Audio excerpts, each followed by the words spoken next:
Dylan and I met while we used to work part-time at Starbucks. I was in college, saving money. He was paying off student loans.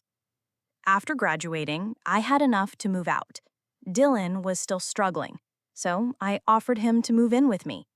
I decided to cover 80% of the rent, he'd pay 20%. Other than that, we split utilities. His job was more hands-on, long hours. Mine was a corporate job with a more relaxed schedule. As a result, I had to take care of the dishes, laundry, cleaning, and cooking. The only thing I asked him to do was take out the trash. Unfortunately, Dylan would always forget. I remember once I had to leave for work during the weekend. When I returned home, I found our entire place in disarray. The kitchen was a mess, laundry piled up, trash not taken out. I was beyond pissed. I spent the whole day cleaning up, hoping he'd notice. When he finally arrived home, he greeted me with a hug, but didn't even seem to notice the difference in the house. He immediately sat down to watch his game, leaving me feeling unappreciated. I burst into tears. Something wrong? I shook my head, pretending to be fine. I reminded him once again to take out the trash. He nodded. The next morning, the trash was still there. What's for breakfast? You can cook for yourself if you want to eat something. You're being rude. You're useless around the house. Why do you never take the trash out? I forgot. Don't be so overdramatic. I'm always tired after work.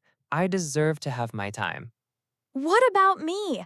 After work, I come home and start cooking for both of us.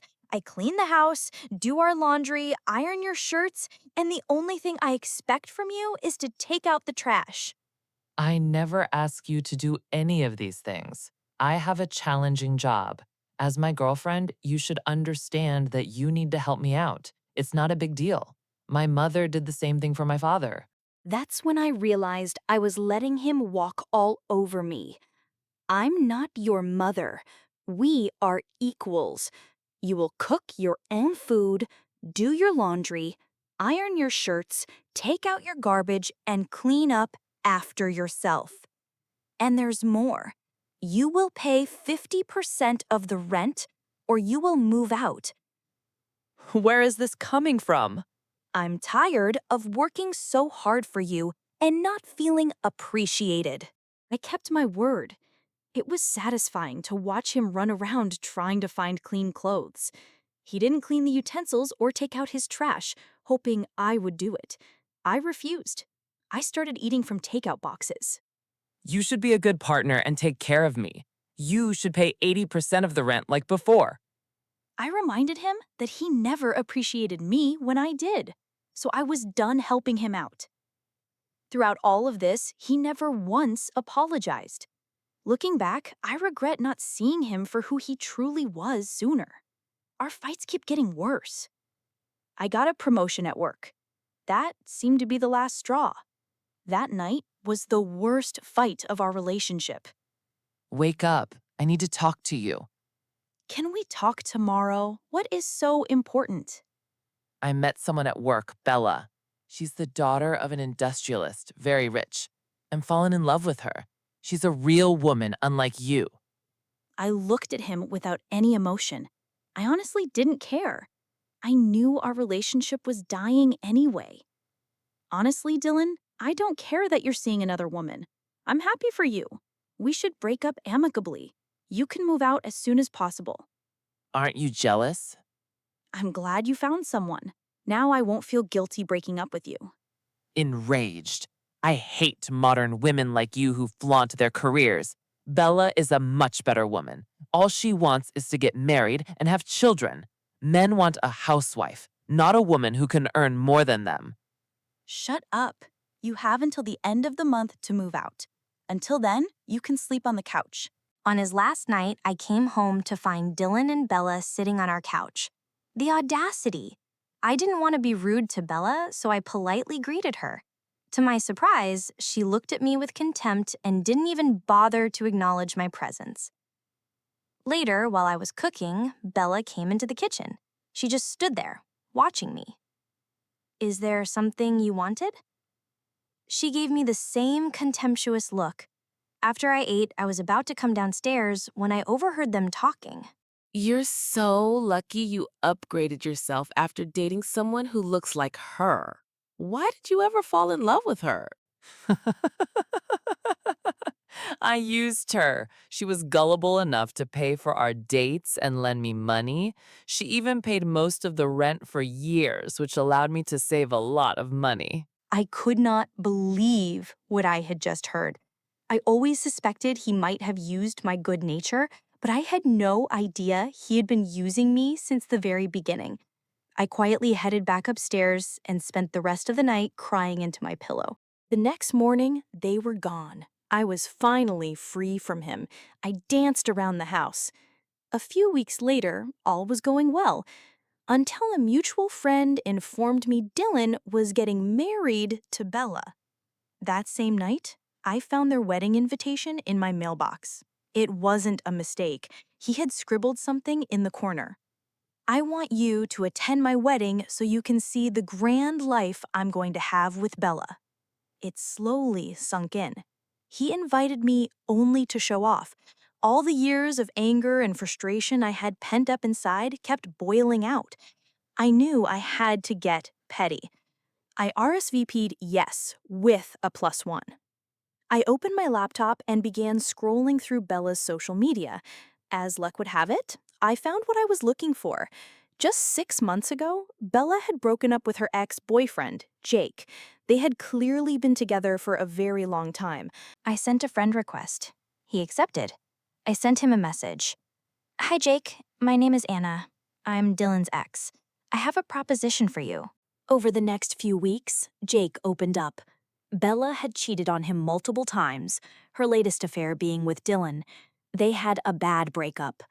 I told Jake my own experience, and he was shocked. After hearing everything, Jake finally agreed to accompany me. On the day of the wedding, as expected, Dylan's eyes widened when he saw me walking in with my special guest. Why are you here with Bella's ex? I knew he couldn't make a scene.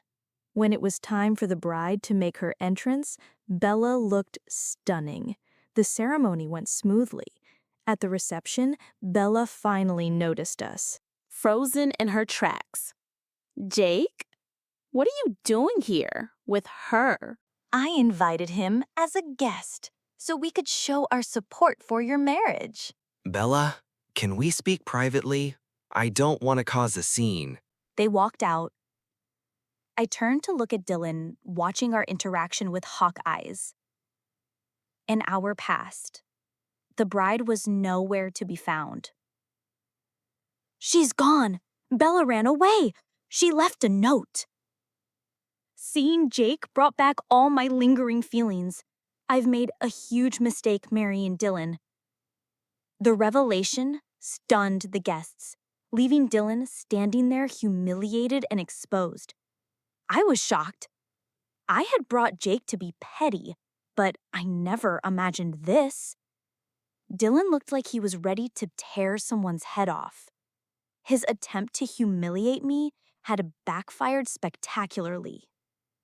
Since the wedding, Dylan had been trying to reach me nonstop. Nasty texts, blaming me. Today, he showed up at my doorstep. I'm not going until I talk to you.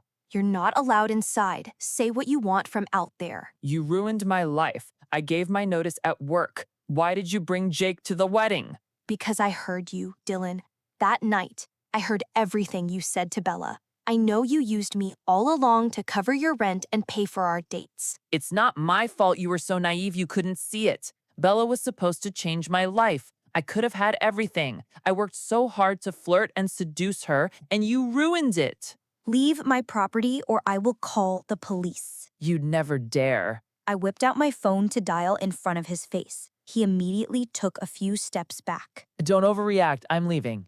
I shut the door, promising myself that would be the last time I would ever see him. It's been a month. I've been busy.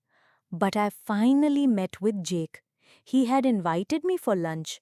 When I reached the venue, I saw Bella sitting next to him. Anna. She's here to apologize. I am so sorry for how I spoke to you. Dylan, he complained about you constantly. He said how unhappy he was. I sympathized with him. When I saw you, I was insecure at how independent you were. I was jealous. I'm sorry I hurt your feelings. I understand. I worked hard to get where I am. She explained that seeing Jake at the wedding made her realize how much she was still in love with him. They talked, realized they both felt the same way, and decided to run away together. Her parents, angry at first, eventually decided to support her. Hearing this, although it didn't entirely sit right with me, I was satisfied that at least two people were happy. We had our lunch and eventually left. Since then, I haven't talked with either of them much, nor do I want to be a part of their drama. I plan on focusing on myself. I don't know what will happen with Dylan, but I hope he can eventually learn from his mistakes and not chase after partners for money in the future.